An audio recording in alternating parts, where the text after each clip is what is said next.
প্রিয় শিক্ষার্থী, আসসালামু আলাইকুম। আশা করি সকলেই ভালো আছো এবং সুস্থ আছো। আলহামদুলিল্লাহ, আমিও ভালো আছি এবং সুস্থ আছি। তো আর্থিক বিবরণী ক বিভাগ 20-এ 20 পাওয়ার লক্ষ্যে ইনশাল্লাহ আমার সিলেক্টিভ 10টি সিকিউ করলে ইনশাল্লাহ তুমি আর্থিক বিবরণীতে 20-এ 20 পাবে, এটা আমার দৃঢ় বিশ্বাস। প্রিয় শিক্ষার্থী, শুধু 10টা সিকিউ এখানে মূল বিষয় না। 10টা সিকিউ আমার ক্লাস করতে হবে, আমি ক্লাসে যেভাবে পড়াই যা বলি সেগুলো নোট করতে হবে।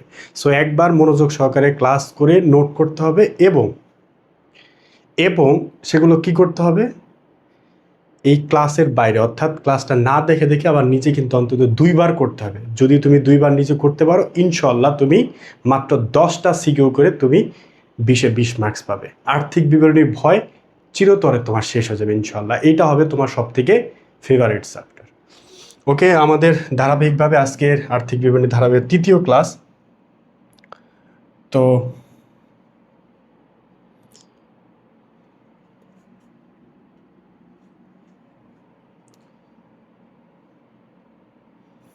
আমরা আজকে সমাধান করব ইনশাল্লাহ বরিশাল বোর্ডের একটি গুরুত্বপূর্ণ প্রশ্ন। আর তোমাদের আগে আমি এই ভিডিওর লিঙ্কে আমি স্লাইডটি দিয়ে দেবো। এই স্লাইড থেকে তোমরা এই যে প্যাটার্নগুলো কোনটা অপরিচলন অপরিচলন এটা এখানে দেয়া আছে, ইনশাল্লাহ এটা তোমরা দেখে নেবা। সো আসো, বরিশাল বোর্ড 2025 সুলভ ট্রেডার্স রেয়ামিল 31 ডিসেম্বর 2024। সো আর্থিক বিবরণী আমার টেকনিকে করলে আমি যেভাবে করাই অলরেডি তোমরা দেখেছো। সো প্রথমত রেয়ামিল পড়তে হবে, শুধু পড়লে হবে না, প্রত্যেকটা হিসাব অ্যানালাইসিস করতে হবে, চুলসেরা বিশ্লেষণ। সেকেন্ড কি করতে হবে, সমন্বয় পড়তে হবে, সমন্বয় পরে রেয়ামিলে হিসাবে যেগুলোর সাথে রিলেটেড সেই হিসাবগুলোকে দাগ দিতে হবে বা মার্ক করতে হবে। এবং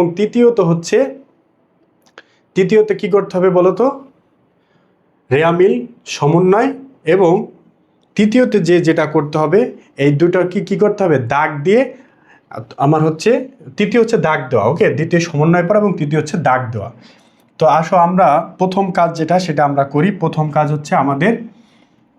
হচ্ছে আমাদের কি, রেয়ামিলের হিসাবগুলা চুলসেরা বিশ্লেষণ করা। সাপ্লাইজ হচ্ছে একটি কি হিসাব, সাপ্লাইজ হচ্ছে একটি সম্পদ হিসাব।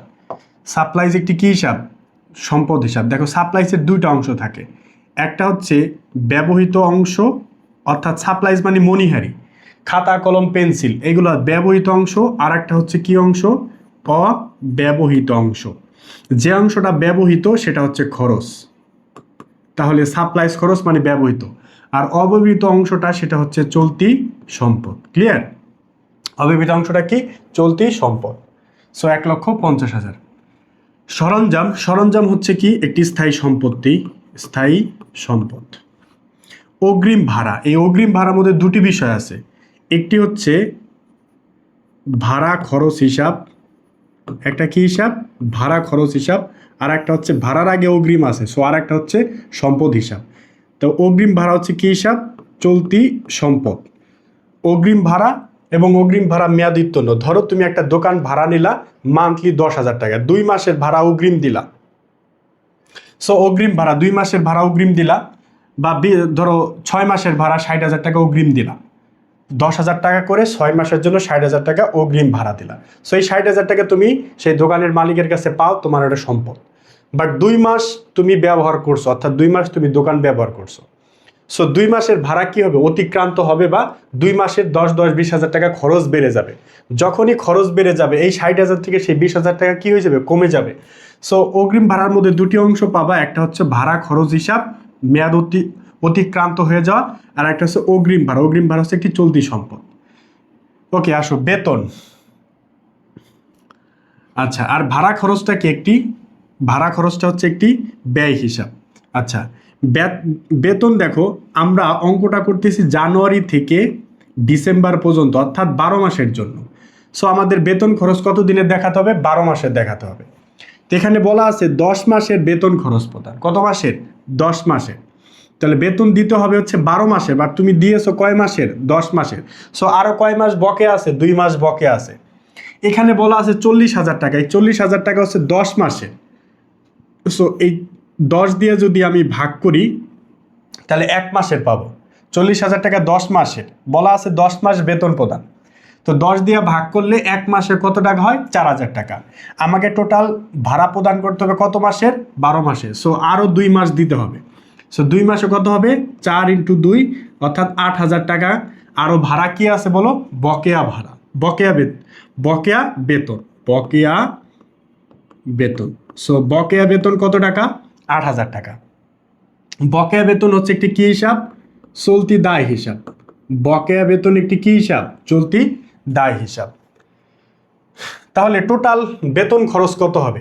40,000 টাকা অলরেডি 10 মাসের জন্য দিয়েছি, আরও 8,000 টাকা দিতে হবে। সো এক বছরে বেতন খরচ কত টাকা হবে? এক মাসে যদি দেখো 10 দিয়ে যখন ভাগ করলাম, 40,000 টাকা হলো 10 মাসের, 10 দিয়ে 10 মাসের প্রদান করছি। সো এক মাসের বেতন পরে হচ্ছে 4,000 টাকা।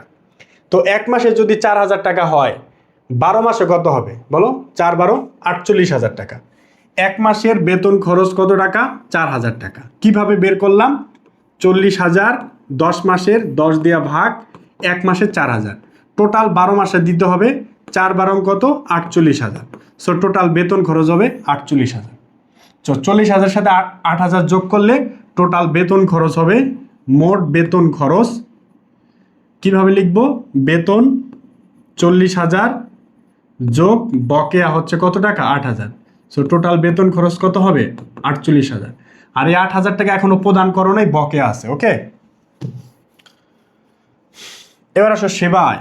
সেবায় হচ্ছে কি হিসাব? একটি আয় হিসাব।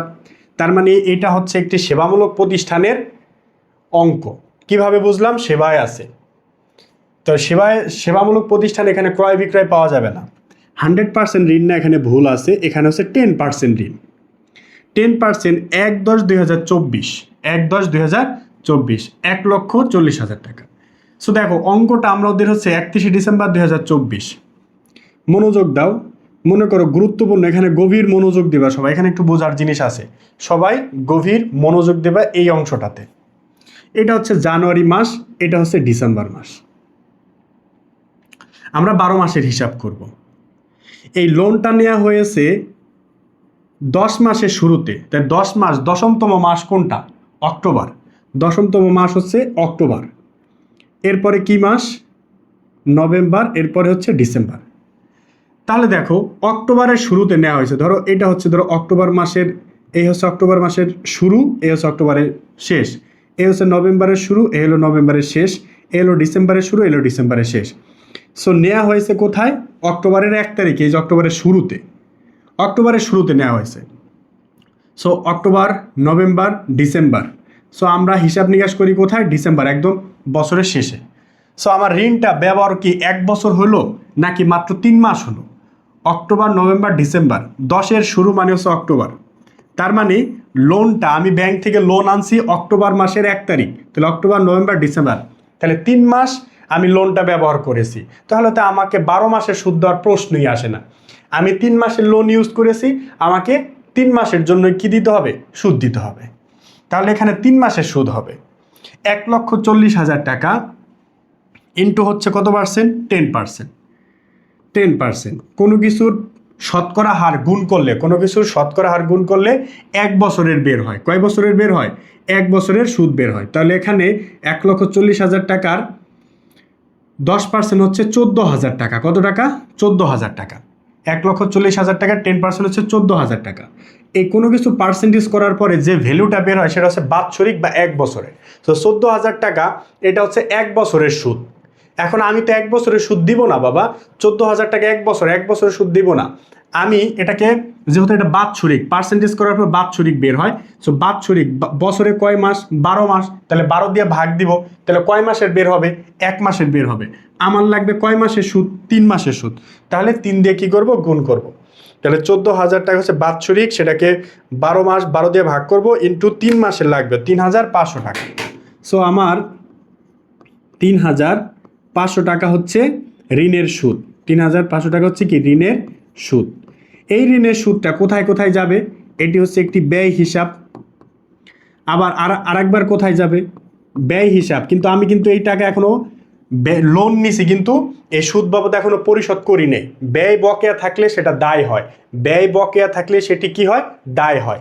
সো ব্যয় কত টাকা, ৩,৫০০ টাকা, সেই ব্যয়টা এখন আমরা পরিশোধ করি নেই, সুতরাং এটা আর একবার কোথায় যাবে, দায়ে যাবে, চলতি দায়। এটাকে আমরা বলি রেয়া মিলের মধ্যে গুপ্ত সমন্বয়। ওকে, এই একটা রেয়া মিলের গুপ্ত সমন্বয়, এই হচ্ছে একটা রেয়া মিলের মধ্যে কি সমন্বয়, গুপ্ত সমন্বয়। অর্থাৎ দেখো এখানে একটা সিঙ্গেল এন্ট্রির কাজ হচ্ছে একাধিক, তার মানে এটাগুলোকে আমরা বলবো রেয়া মিলের মধ্যে গুপ্ত সমন্বয়। এই দুটো হচ্ছে রেয়া মিলের গুপ্ত সমন্বয়। আচ্ছা, অনুপার্জিত সেবায়, সেবায় হচ্ছে একটি আয় হিসাব, আয়ের আগে অনুপার্জিত আছে, অনুপার্জিত মানে হচ্ছে অগ্রিম। আমি তোমাকে না পড়িয়ে তোমার কাছ থেকে আমি অগ্রিম টাকা নিয়ে নিলাম, আমি তোমাকে না পড়িয়ে তোমার কাছ থেকে আমি ধরো মান্থলি আমি 5,000 টাকা নিই, তোমার কাছ থেকে আমি 10,000 টাকা নিলাম, এই যে শুরুতে 10,000 টাকা নিলাম। সো এই 10,000 টাকা আমার কাছে দায়, আর আয় হচ্ছে 0 টাকা। কেন, আমি তোমাকে একদিনও পড়াই নেই, তো শুরুতে 10,000 টাকা কি আছে, আমার দায়, তোমার কাছ থেকে আমি 10,000 টাকা নিয়ে আমার পকেটে নিয়ে নিলাম, তোমাকে এখনো পড়াই নেই, তাহলে দায় কত টাকা, দায় হচ্ছে 10,000, আয় কত টাকা, 0, আমি তোমাকে পড়াই নেই। এবার ধরো 1 মাস পড়ালাম, আমি তোমাকে 1 মাস পড়ালাম, 1 মাসে আমার ফি কত, 5,000 টাকা, তাহলে আয় বেড়ে যাবে কত টাকা, আয় বেড়ে যাবে মানে আয়ের সাথে যোগ করতে হবে, সেবায়ের সাথে যোগ করতে হবে 5,000, আর দায় কমে যাবে কত টাকা, 5,000 টাকা কমে যাবে, তার মানে দায় থেকে বিয়োগ করতে হবে।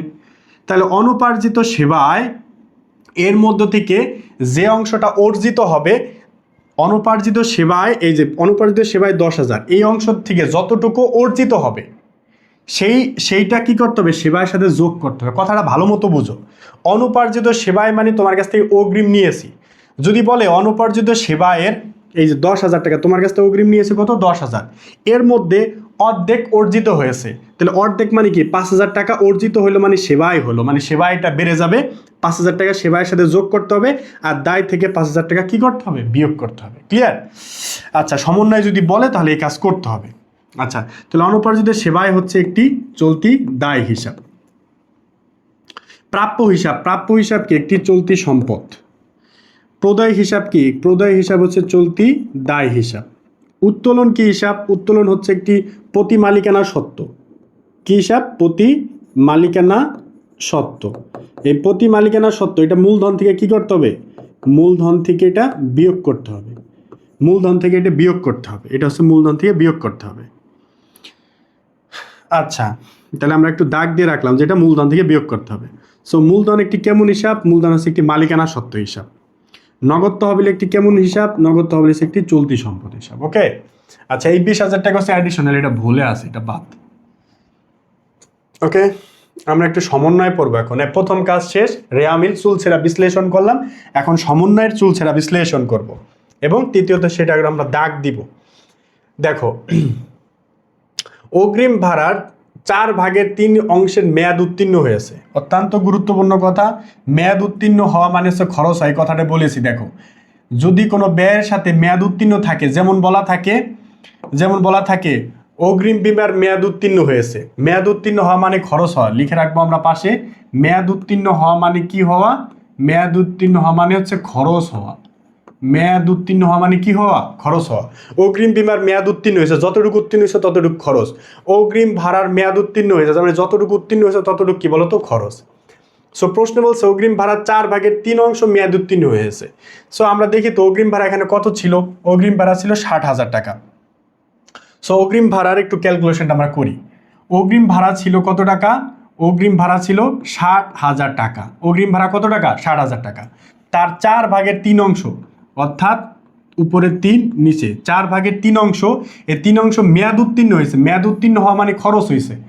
তাহলে অগ্রিম ভাড়ার মধ্যে দুটি অংশ, অগ্রিম ভাড়ার মধ্যে কয়টি অংশ, দুটি। একটার নাম কি, অগ্রিম ভাড়া চলতি সম্পদ। অগ্রিম ভাড়ার মধ্যে যতটুকু উত্তীর্ণ হবে সেটা হবে ভাড়া খরচ। তাহলে অগ্রিম ভাড়ার মধ্যে দুটি অংশ, মেয়াদ উত্তীর্ণ হয়েছে মানে কি হয়েছে বলতো, ভাড়া খরচ হয়েছে। 3/4 ভাগ কি হয়েছে, ভাড়া খরচ হয়েছে। তাহলে 3/4 ভাগ, 4 দিয়ে 60 কাটলে 4×15 = 30, 4×15 = 60, 3×15 কত, 45,000 টাকা। সো 45,000 টাকা কি হয়েছে বলো, ভাড়া খরচ হয়েছে। সো বলো শুরুতে তোমার অগ্রিম ভাড়া কত ছিল, শুরুতে তোমার অগ্রিম ভাড়া ছিল হচ্ছে 60,000 টাকা। এর মধ্যে ভাড়া খরচ হলো কত টাকা? এত টাকা। তাহলে তোমার অগ্রিম ভাড়া শুরুতে ছিল, অগ্রিম ভাড়া নামক সম্পদ ছিল, অগ্রিম ভাড়া নামক সম্পদ ছিল 60,000, তার মধ্যে খরচ হচ্ছে 45,000। তো 60,000 থেকে এই 45,000 টাকা যদি আমি বিয়োগ করে দিই তাহলে 15,000 টাকা কি থাকলো বলো তো? 15,000 টাকা থাকলো অগ্রিম ভাড়া। সো দেখো অগ্রিম ভাড়া শুরুতে কত টাকা ছিল? 60,000 টাকা। তার মধ্যে উত্তীর্ণ হয়েছে, উত্তীর্ণ মানে খরচ হওয়া, কত টাকা খরচ হয়েছে? 45,000। সো অগ্রিম ভাড়া বছর শেষে সম্পদ থাকবে কত টাকা? 15,000। শুরুতে অগ্রিম ভাড়া নামক সম্পদ ছিল 60,000 টাকা এবং বছরের শেষে অগ্রিম ভাড়া নামক সম্পদ থাকবে কত টাকা? 15,000 টাকা। মাঝখানে খরচ হবে কত টাকা? 45,000 টাকা। সো চলতি সম্পত্তিতে যাবে কত টাকা? এই বছর শেষে চলতি সম্পদ হচ্ছে 15,000 টাকা, আর খরচ হিসাবে যাবে কত? 45,000 টাকা। আশা করি বুঝতে পেরেছো। সো এটা একটা গুরুত্বপূর্ণ ছিল। এখন এইটা আমরা দাগ দেব, রিয়া মিলে কার সাথে কাজ ছিল তার দাগ দিব। সো কার সাথে কাজ ছিল? অগ্রিম ভাড়ার সাথে কাজ ছিল, তাই আমরা দাগ দিব।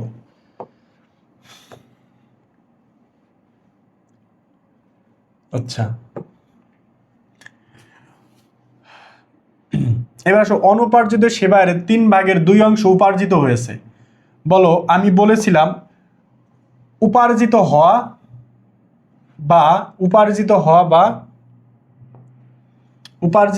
বা কি বলতো অর্জিত হওয়া, উপার্জিত হওয়া বা অর্জিত হওয়া। অনুপার্জিত আয়ের যে অংশ উপার্জিত হয়েছে সেটা অর্জিত হয়েছে বা সেবায় হয়েছে। সেবায় কি হয়েছে বলতো? সেবা আয় হয়েছে। অর্থাৎ প্রথমে অনুপার্জিত ছিল, প্রথমে তোমার কাছ থেকে আমি 10,000 টাকা নিয়েছিলাম, এই 10,000 টাকা আমার কাছে অনুপার্জিত সেবায় নামক দায় ছিল। আমি তোমাকে 50% পড়িয়ে দিলাম, 5,000 টাকা পড়িয়ে দিলাম, এই 5,000 টাকা আবার অর্জিত হলো। অর্জিত হলো মানে কি? সেবা আয় হলো।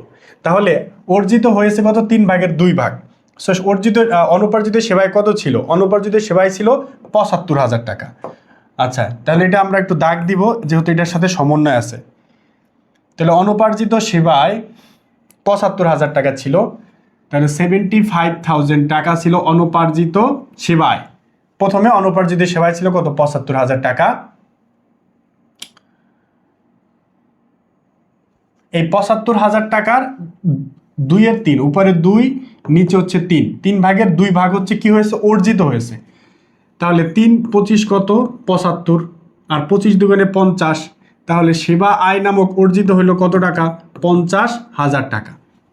তাহলে অনুপার্জিত সেবায় দেখো, অনুপার্জিত সেবায় প্রথমে ছিল কত টাকা? অনুপার্জিত সেবায়, অনুপার্জিত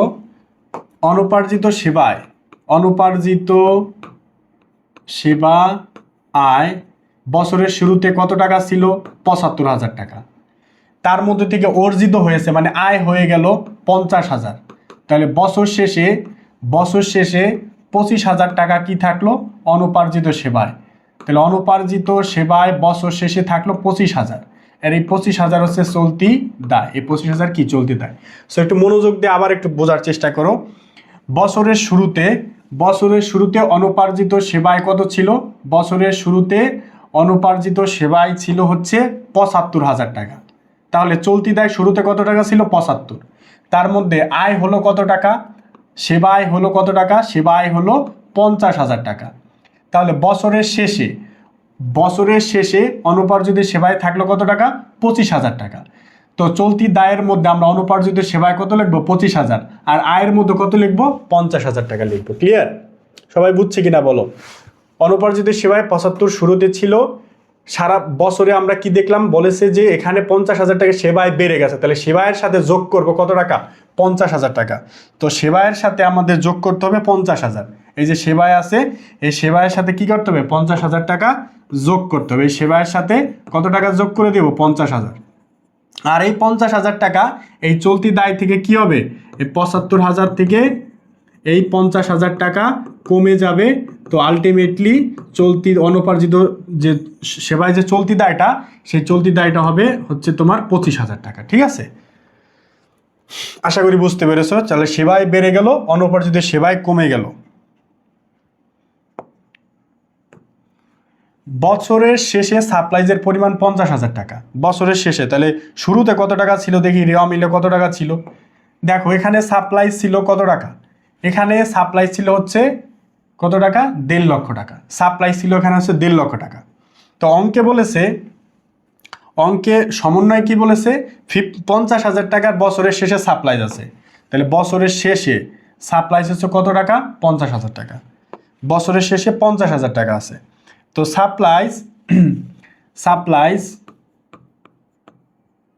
সাপ্লাইজ বছরের শুরুতে কত টাকা ছিল? 1,50,000। 1,50,000। তো বছরের শেষে আমি সমন্বয় বলেছি কি বছরের শেষে সাপ্লাইজ আছে 50,000 টাকা বছর শেষে। আচ্ছা, সাপ্লাইজ মানে কি? মনিহারি, খাতা, কলম, পেন্সিল এগুলো সম্পদ ছিল শুরুতে 1.5 লাখ টাকা, বছরের শেষে আছে সেটা হাতে 50,000 টাকা। সো মাঝখানে 1,000 টাকা কি হলো বলতো? সাপ্লাইজ ব্যবহৃত হয়েছে। ব্যবহৃত হওয়া মানে কি হওয়া? খরচ হওয়া। তো সাপ্লাইজ খরচ হলো কত টাকা? 1 লক্ষ টাকা খরচ হলো। তাহলে আমাদের কাজ কি হবে? আমাদের অ্যাকশন কি হবে? আমাদের অ্যাকশন হবে হচ্ছে এই যে সাপ্লাইজ খরচ, তাহলে এই সাপ্লাইজ খরচ এটি হচ্ছে ব্যয় হিসাব। সো এই 1 লক্ষ টাকা হচ্ছে ব্যয়ের মধ্যে যাবে, আর এই 50,000 টাকা চলতি সম্পত্তি, অর্থাৎ বছরের শেষে সাপ্লাইজ নামক চলতি সম্পত্তি কত টাকা? 50,000 টাকা। সো সাপ্লাইজ বছর শেষে কত হবে? 50,000 টাকা। ওকে, পরের সমন্বয় দেখো। পরের সমন্বয়টা বলেছে যন্ত্রপাতির উপর 10% অবচয় ধার্য করতে হবে। যন্ত্রপাতির উপরে কত পার্সেন্ট অবচয় ধার্য করতে হবে? 10% অবচয় ধার্য করতে হবে। কার উপরে? যন্ত্রপাতির উপরে। ওকে, যন্ত্রপাতির উপরে আমরা 10% অবচয় ধার্য করব। যন্ত্রপাতির উপরে 10% অবচয়, তাহলে যন্ত্রপাতি তো নাই অঙ্কের মধ্যে, সো আমরা সরঞ্জামের উপরে 10% অবচয় ধার্য করব। ওকে, তো 10% করলে কত হয়? এর 10% করলে হবে 10% মানে কি? ডান দিক থেকে এক ঘর আগে দশমিক, সব কিছুর জন্য ক্যালকুলেটর দরকার নেই। এক ঘর আগে দশমিক, তাহলে এই দশমিক এই শূন্যটা বাদ, তাহলে কত থাকলো? থাকলো হচ্ছে তোমার 40,000 টাকা। 40,000 টাকা। তাহলে 4 লাখ টাকার 10% 40,000 টাকা। সরঞ্জামের অবচয় হচ্ছে 40,000 টাকা। তো সরঞ্জাম কি করতে হবে? সরঞ্জাম হচ্ছে একটি সম্পদ। সরঞ্জাম হচ্ছে কি? সম্পদ। তাহলে সম্পদ ছিল কত টাকা? 4 লক্ষ টাকা মাইনাস অবচয়। তাহলে বছর শেষে অবচয় কমে গেল কত টাকা? অবচয় কমে গেল, অবচয় নামক ব্যয় 40,000 টাকা কমে গেল, তাহলে কত থাকবে? 3,60,000 টাকা বছর শেষে সম্পদ। সো সম্পদ হবে এইটা, সম্পদ হচ্ছে এইটা, আর অবচয় এটা হচ্ছে ব্যয় হিসাব। তো 40,000 টাকা ব্যয়ের মধ্যে লিখবে। এই তো আমাদের অঙ্ক শেষ। এখন আমরা অঙ্ক করি। ক নাম্বারে কি বলেছে? ভাড়া এবং সাপ্লাইজ বাবদ খরচের পরিমাণ নির্ণয় করো। ভাড়া খরচ এবং সাপ্লাইজ খরচের পরিমাণ নির্ণয় করো। ভাড়া খরচ এবং সাপ্লাইজ খরচের পরিমাণ নির্ণয় করো।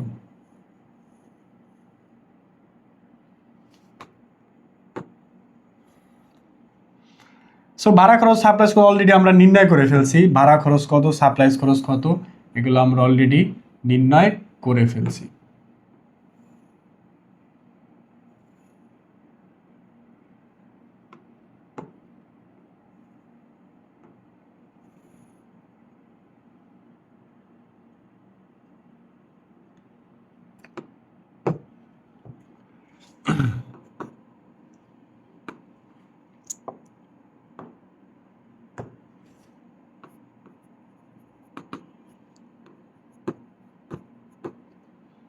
ক নাম্বার ভাড়া খরচ।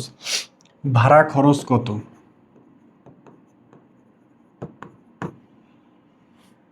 আর হলো সাপ্লাইজ খরচ কত?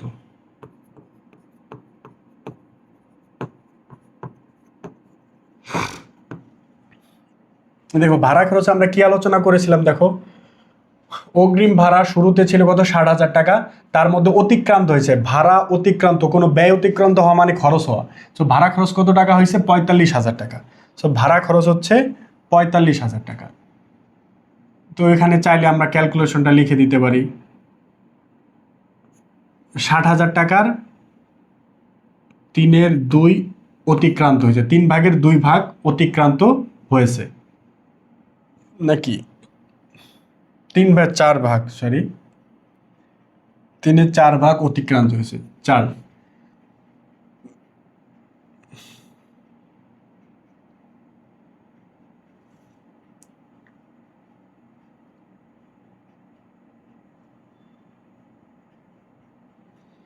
তাহলে 45,000 টাকা। সরি 4/3, এই জন্য তো বলতেছি। তো 4 দিয়ে 60 কাটলে কত হয়? 4 15 15,000, আর 15 দিয়ে 3 দিয়ে করলে 3 15 45,000। 4 দিয়ে 60 কাটলে 15, 3টে শূন্য বসাই দিলাম, আর 15 দিয়ে 3 কাটলে তাহলে আমাদের এখানে হচ্ছে 45,000। আর সাপ্লাইস খরচ কত ছিল? সাপ্লাইস ছিল বছরে শেষে 50, শুরুতে ছিল 1.5 লাখ টাকা এবং শেষে, এই যে আমাদের সাপ্লাইস খরচ, সাপ্লাইস শুরুতে ছিল 1.5 লক্ষ টাকা এবং শেষে আছে 50,000। মাঝখানে খরচ হলো কত টাকা? 1 লক্ষ টাকা খরচ হলো। তাহলে সাপ্লাইস খরচ কত? 1,50,000 প্রথমে সম্পদ ছিল, বছরের শেষে 50,000 টাকা সাপ্লাই সম্পদ আছে, তাহলে আমাদের খরচ হলো কত টাকা? 1 লক্ষ টাকা। ওকে, আচ্ছা আমাদের ক নাম্বার। এবার হচ্ছে আমরা খ নাম্বার করব। খতে হচ্ছে আমাদের আয় বিবরণী প্রস্তুত করতে বলেছে এবং সম্পূর্ণ আয় বিবরণী, আংশিক না। আর এটা হচ্ছে এক মালিকানা, এটা হচ্ছে সেবামূলক প্রতিষ্ঠান। যেহেতু সেবামূলক প্রতিষ্ঠান, তাই আমাদের কি করতে হবে? সেবামূলক প্রতিষ্ঠানের জন্য এক ধাপ বিশিষ্ট আয় বিবরণী প্রস্তুত করতে হবে। কয় ধাপ বিশিষ্ট? এক ধাপ বিশিষ্ট আয় বিবরণী প্রস্তুত করতে হবে। এক ধাপ বিশিষ্ট আয় বিবরণী প্রস্তুত করতে হবে।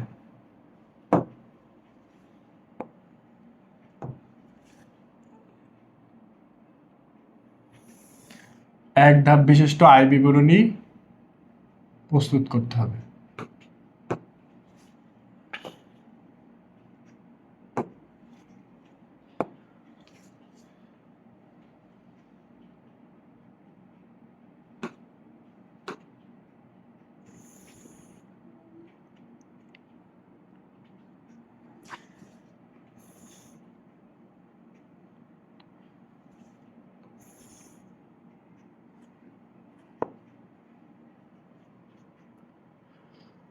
ওকে, তো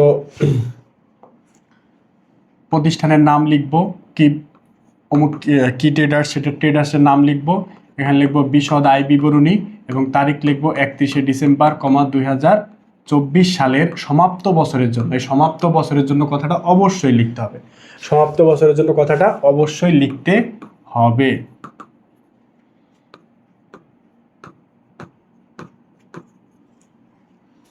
সকল আয়সমূহ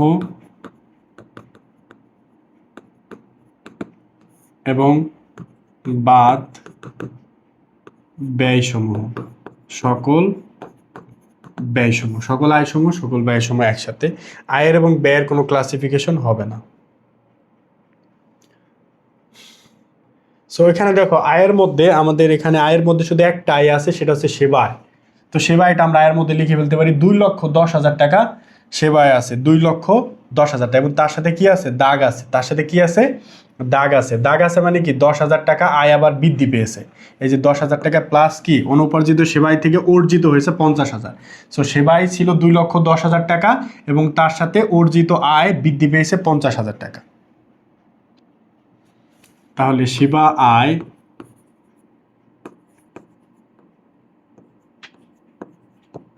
সেবা আয় 2,10,000 যোগ অর্জিত সেবা আয়, অর্জিত সেবা আয় হলো কত? 50,000 টাকা। তাহলে কত হবে? 2,60,000 টাকা। তাহলে সেবা আয় ছিল হচ্ছে 2,10,000 আর 50,000 টাকা অর্জিত, 2,60,000 টাকা। এবার আসলে ব্যয়ের মধ্যে লিখবো আমরা। আচ্ছা, আরেকটা পদ্ধতি আছে, আমি দুই একটা প্র্যাকটিস করে দিই। আমরা চাইলে একসাথে তিনটা জিনিস, এখানে তৃতীয়তে কি আর্থিক অবস্থার বিবরণী করতে বলেছে, আমরা চাইলে এইভাবেও করতে পারি, একসাথে আর্থিক অবস্থার বিবরণীও করতে পারি। এটা আমি জাস্ট একটা প্র্যাকটিক্যালি দেখাই তোমাদের, যে একসাথে তুমি চাইলে এরকম একসাথে তুমি খ এবং গ চাইলে দুটো একসাথে শুরু করতে পারো। খ এবং গ চাইলে তুমি একসাথে দুইটাই করতে পারো।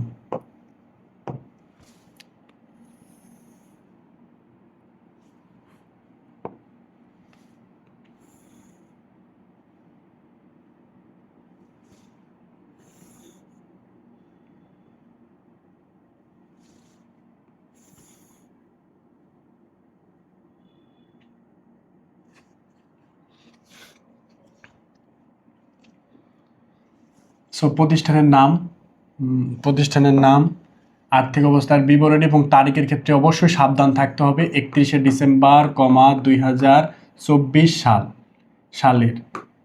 তো এখানে সমাপ্ত বছর কোনোভাবেই লেখা যাবে না, 31 ডিসেম্বর 2024, জাস্ট এতটুকু লিখতে হবে, সমাপ্ত বছর লেখা যাবে না, কারণ আর্থিক অবস্থার বিবরণী প্রস্তুত করা একটি নির্দিষ্ট সময় বিন্দুর জন্য বা নির্দিষ্ট তারিখ বা বিশেষ তারিখের জন্য। সো এখানে এটা লেখা যাবে না।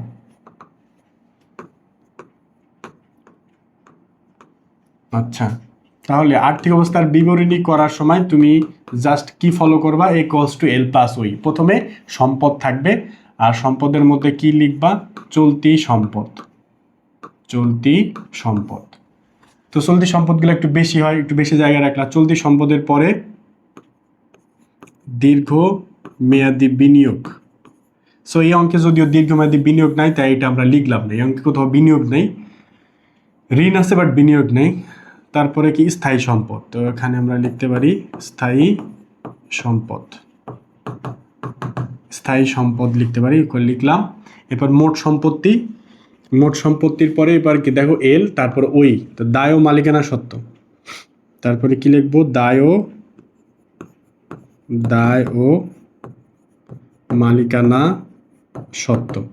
দায় ও মালিকানা সত্ত্ব, দায়ের মধ্যে আবার দুইটা অংশ থাকে। প্রথমে হচ্ছে চলতি দায়, চলতি দায়, আর দীর্ঘমেয়াদী দায় এখানে একটা আইটেমই থাকে। এখানে অঙ্কে একটা আইটেম আছে, আমরা পড়েছি দীর্ঘমেয়াদী দায়। এরপর হচ্ছে মালিকানা সত্ত্ব। মালিকানা সত্ত্বের মধ্যে হচ্ছে, মালিকানা সত্ত্বের মধ্যে কি, মূলধন, মূলধনের সাথে নিট লাভ হলে যোগ হবে, নিট ক্ষতি হলে বিয়োগ হবে, আর উত্তোলন আছে, উত্তোলন কি করতে হবে, বিয়োগ করতে হবে। সো এটা আমরা পরে করব, জাস্ট ফরম্যাটে লিখলাম। সো আমরা আসি যেটা বলছিলাম, যে অঙ্ক করার আর একটা প্যাটার্ন দেখাই, যে প্রথম থেকে শুরু করে শেষ পর্যন্ত একসাথে পড়বো, একসাথে উত্তর সব সমাধান ক্লিয়ার হয়ে যাবে। ওকে, সব কিছু ঠিকঠাক আছে কিনা। তো দেখো, ঠিক আছে, আলহামদুলিল্লাহ। দেখো মানে বিষয়টা এরকম, অনেক সময় ক্লাস নিচ্ছে এরকম হয় যে দেখা গেছে যে আমার ভিডিও অন হয় না, এরকমও মাঝে মাঝে হয়। তো সাপ্লাইস হচ্ছে কি, দেখো সাপ্লাইসের খরচ অংশ, ব্যবহৃত অংশ হচ্ছে খরচ, এবং অব্যবহৃত অংশ কি, চলতি সম্পদ। তো সাপ্লাইস এখানে বলা আছে কি, শুরুতে কত টাকা ছিল, 1.5 লাখ টাকা, ব্যবহৃত হচ্ছে কত, 1 লাখ, শেষে কত আছে, 50,000। সো আমরা চাইলে দেখো এই কাজটা কি হবে একটু ঠান্ডা মাথায় চিন্তা করো। সাপ্লাইস এটা হচ্ছে একটি সম্পদ, সম্পদ কত টাকা, 1.5 লাখ, খরচ হয়েছে কত, 1 লাখ, তাহলে শেষে আসে কত, 50। সো এই কাজটা আমরা চাইলে কোথায় করতে পারি, সাপ্লাইস একটি চলতি সম্পদ, এই যে আমরা শুরুতে লিখেছিলাম। সো আমরা একটু সম্পদে চলে যাই, চলতি সম্পদ কোথায়, চলতি সম্পদ এই। আচ্ছা, সাপ্লাইস এই আর একটা টেকনিক দেখাচ্ছে যে একসাথে খ গ দুইটাও করা যায়। সাপ্লাইস, যেহেতু সাপ্লাইসের সাথে দাগ আছে, তাই সাপ্লাইসটা হচ্ছে প্রথম কলামে লিখব, কত, 1,50,000 মাইনাস সাপ্লাইস খরচ বা ব্যবহৃত সাপ্লাইস, অথবা ব্যবহৃত সাপ্লাইস বা সাপ্লাইস খরচ। সাপ্লাইস খরচ হয়েছে কত, 1 লক্ষ টাকা, তাহলে বছর শেষে সাপ্লাইস ছিল কত, 50,000 টাকা। সো বছর শেষে 50,000 টাকা চলতি সম্পদ আছে। আর এই 1 লক্ষ টাকা যেটা ব্যবহার হয়েছে, এই 1 লক্ষ টাকা কি আবার খরচ। সো এই 1 লক্ষ টাকা আমরা কোথায় লিখবো, ব্যয় সীমার মধ্যে লিখতে পারি, সাপ্লাইস খরচ। সাপ্লাইস ব্যবহৃত, ব্যবহৃত সাপ্লাইস, এখানে চাইলে ব্যবহৃত লিখতে পারো, ব্যবহৃত সাপ্লাইস বা সাপ্লাইস খরচও লিখতে পারো। ব্যবহৃত সাপ্লাইস কত টাকা, 1 লক্ষ টাকা। সো ব্যবহৃত সাপ্লাইস হচ্ছে 1 লক্ষ টাকা। তাহলে আমি কিভাবে করতেছি, যে পুরো অঙ্কটা খ গ একসাথে করতেছি, এইভাবে একটা অঙ্ক ট্রাই করে দেখি, তোমরা চাইলে এইভাবে করতে পারো। এবার আসলে সরঞ্জাম হচ্ছে কি বলতো, স্থায়ী সম্পদ। তো সরঞ্জামের সাথে কি আছে, দাগ আছে। তো সরঞ্জাম কত আছে, 4 লাখ টাকা, 10% অবচয় 40,000 টাকা। এই যে সম্পদ হচ্ছে কত টাকা, 4 লাখ টাকা, অবচয় কত, 40,000 টাকা। তাহলে বছর শেষে সম্পদ কত থাকবে, 3,60,000 টাকা। আর এই 40,000 টাকা কি অবচয়, আর একবার কি করতে হবে, ব্যয় লিখতে হবে। সো আমরা সম্পদে লিখে আসি, স্থায়ী সম্পদে আমরা লিখি সরঞ্জাম। সরঞ্জাম হচ্ছে কত টাকা ছিল, যেহেতু এটার সাথে দাগ আছে। আর কোনো স্থায়ী সম্পদ আছে কিনা, তাহলে আমরা 2 নম্বর ঘরে লিখতে পারবো।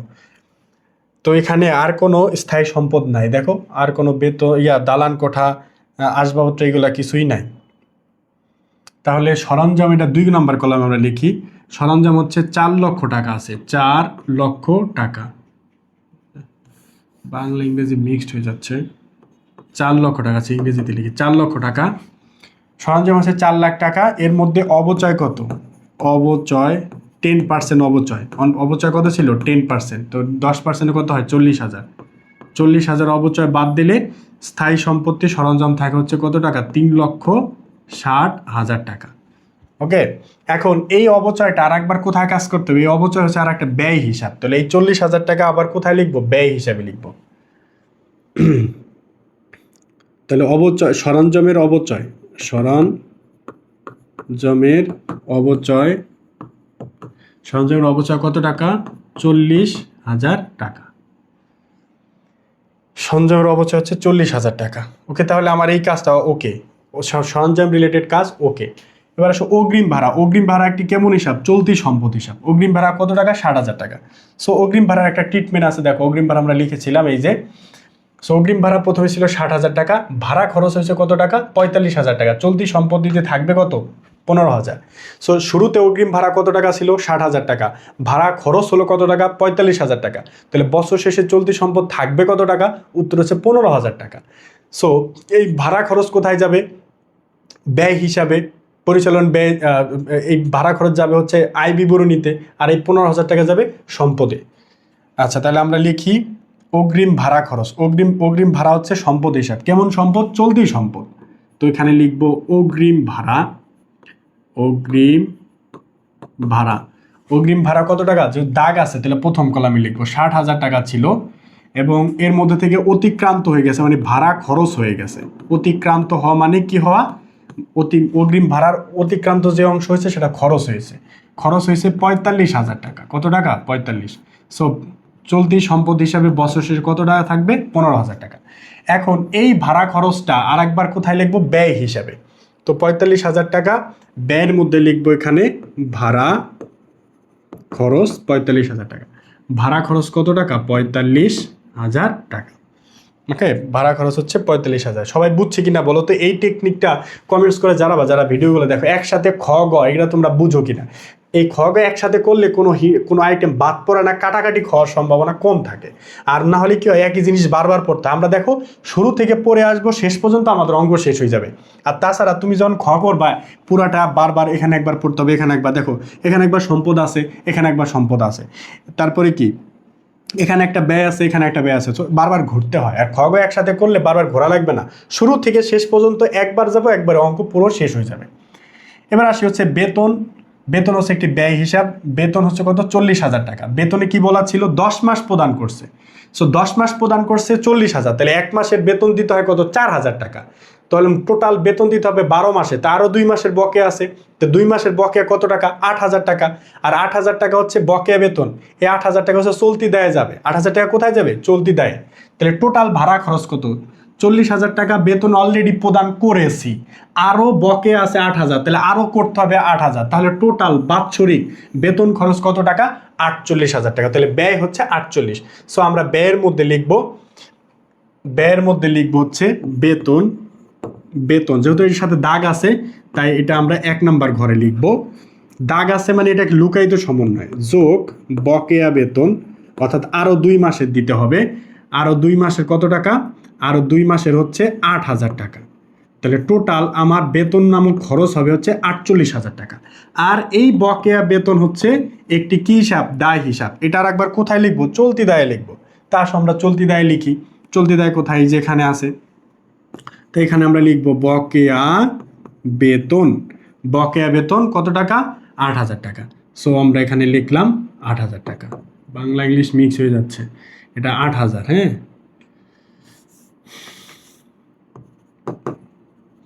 8,000 টাকা। তো বেতনের ট্রিটমেন্ট শেষ, বেতন ওকে। বেতন ওকে। এবার আসছে সেবায়। দেখো সেবা হচ্ছে আয় হিসাব, এটা অলরেডি আমরা লিখে ফেলছি আয় হিসাবে, এটার কাজ অলরেডি ডান। এবার আসো 10% ঋণ। 10% ঋণ, 10% ঋণটা হচ্ছে কি একটি দীর্ঘমেয়াদী দায়। 10% ঋণটা কি? দীর্ঘমেয়াদী দায়। এবং এই ঋণের যে সুদ, বলে ঋণের কি? সুদ। তাহলে এই 1,40,000 টাকা হচ্ছে দীর্ঘমেয়াদী দায়।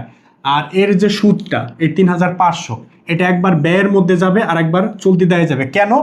ঋণ হচ্ছে একটি দায় হিসাব, দায়ের এগেইনস্টে আমাকে বছরে এখানে 3 মাসের জন্য সুদ দিতে হবে। সুদ হচ্ছে একটি ব্যয় হিসাব, আর এই ব্যয়টা এখন আমি পেইড করি নাই, অর্থাৎ প্রদান করি নাই, তার মানে বকে আছে। বকে থাকলে কি হবে? চলতি দায়। সো 3 জায়গায় কাজ হবে। তাহলে দীর্ঘমেয়াদী দায় 1,40,000 টাকা।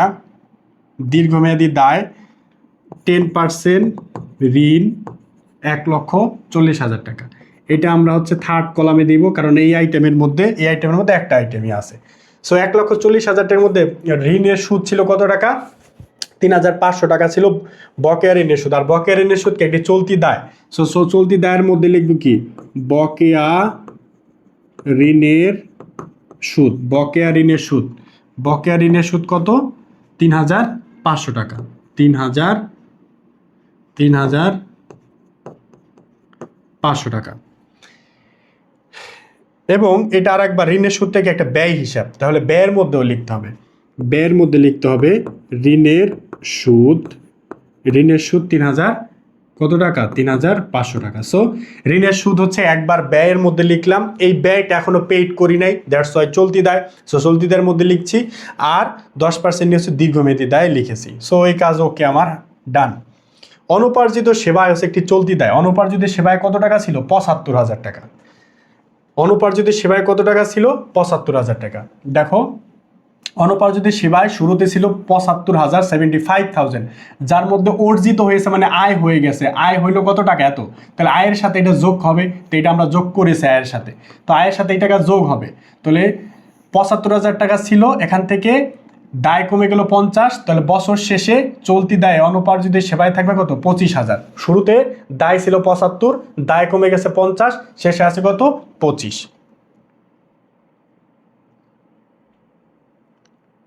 চলতি দায় অনুপার্জিত সেবা আয় শুরুতে কত ছিল? 75,000, এখান থেকে আয় হয়ে গেছে কত? 50,000। সো 50,000 না? হ্যাঁ, তাহলে থাকলো কত? 25,000। বছর শেষে অনুপার্জিত সেবায় কত থাকবে? 25,000 টাকা। 25,000 টাকা। সো অনুপার্জিত সেবায় ওকে। এবার প্রাপ্য হিসাব। প্রাপ্য হিসাব কোথায় যাবে? চলতি সম্পত্তিতে। কত টাকা? 90,000। এর সাথে কোনো দাগ নাই, তো আমরা লিখি চলতি সম্পদে লিখব প্রাপ্য হিসাব। প্রাপ্য হিসাব কত টাকা? 40,000 টাকা। 40,000 টাকা প্রাপ্য হিসাবে লিখলাম। সরি, না, 90,000, 90,000, সরি।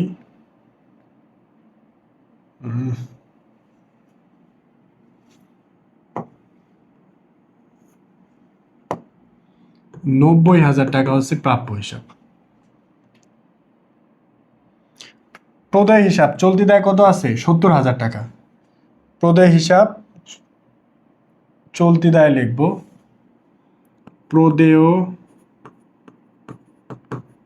প্রদেয় হিসাব 70,000 টাকা। চলতি দায় লিখে ফেলছি, সরি, চলতি সম্পদে লিখে ফেলছি।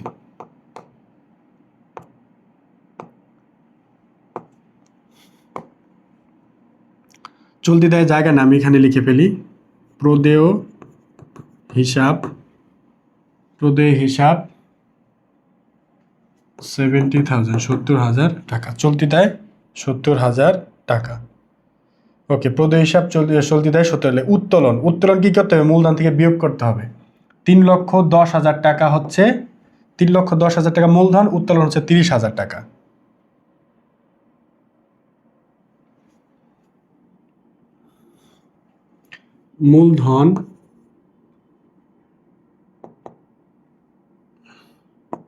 মূলধন হচ্ছে 3,10,000।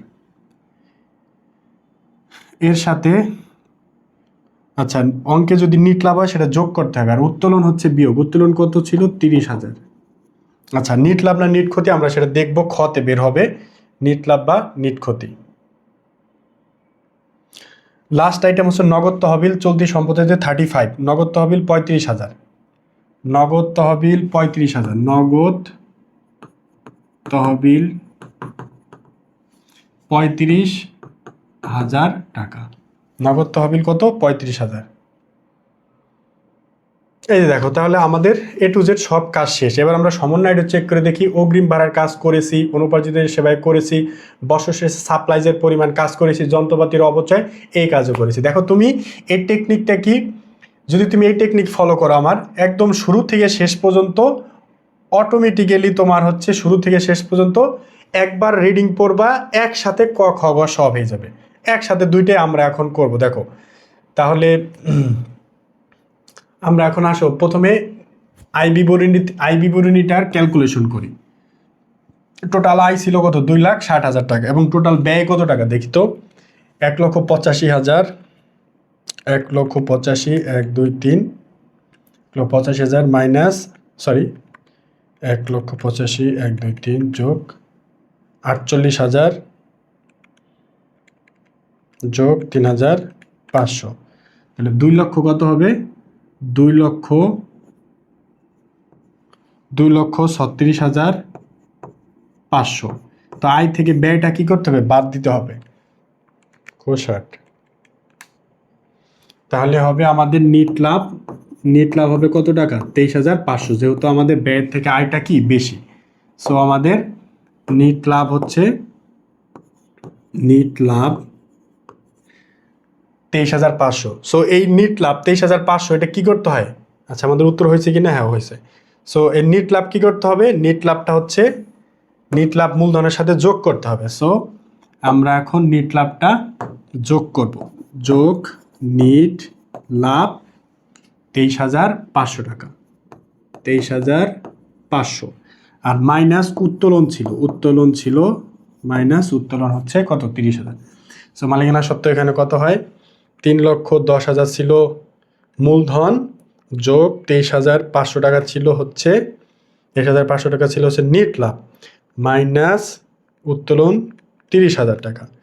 তাহলে 3,03,500 টাকা হচ্ছে তোমার কি? 3,03,500 টাকা হচ্ছে আমাদের উত্তোলন, সরি কি বলে, মালিকানা সত্ত্ব।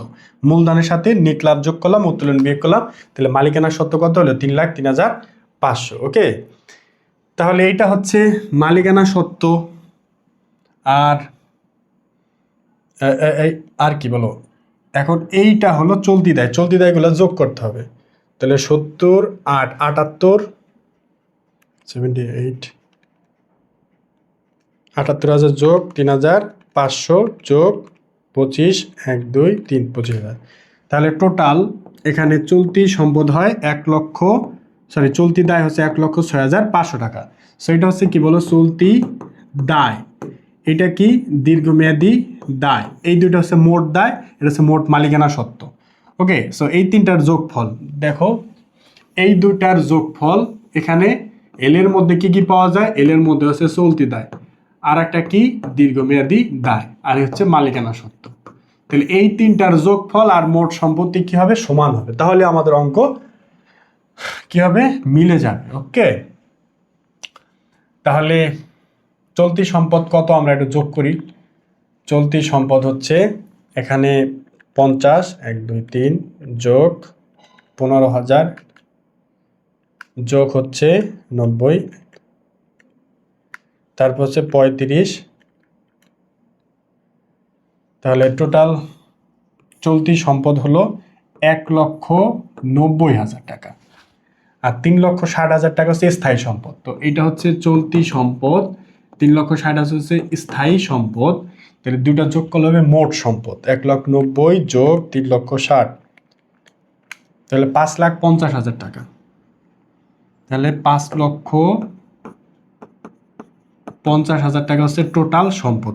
এই বরাবর আমরা কি লিখবো? মোট সম্পদ। মোট কি বলতো? সম্পদ 5,50,000। এখন A equals to L plus ওই। এখন এইটা সমানও কি হতে হবে? 5,50,000 হতে হবে। সো এটা যোগ করে দেখি কত হয়। 1,06,500 যোগ 1,40,000 যোগ মালিকানা সত্ত্ব 3,03,500। তো হ্যাঁ আমাদের মিলে গেছে। 5 লক্ষ কত? 5,50,000। সো দায় ও মালিকানা সত্ত্ব হচ্ছে এত। So that's all.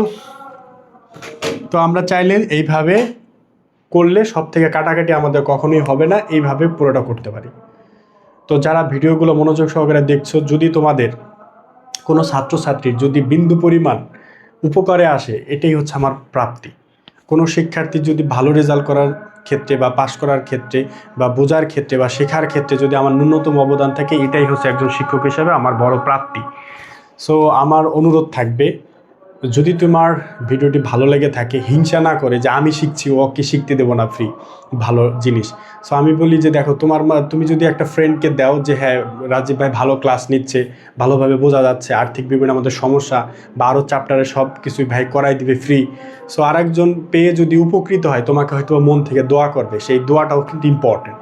সো আমি অনুরোধ করব যে আমার এই ভিডিওগুলো তুমি তোমার স্কুল কলেজ বা ফ্রেন্ডদের গ্রুপের মধ্যে সবার মধ্যে ছড়িয়ে দাও এবং আমার জন্য দোয়া করো, আমি যেন তোমাদেরকে সুস্থ থেকে সব টপিক্সের উপরে এরকম সাজেশনমূলক ক্লাস নিতে পারি।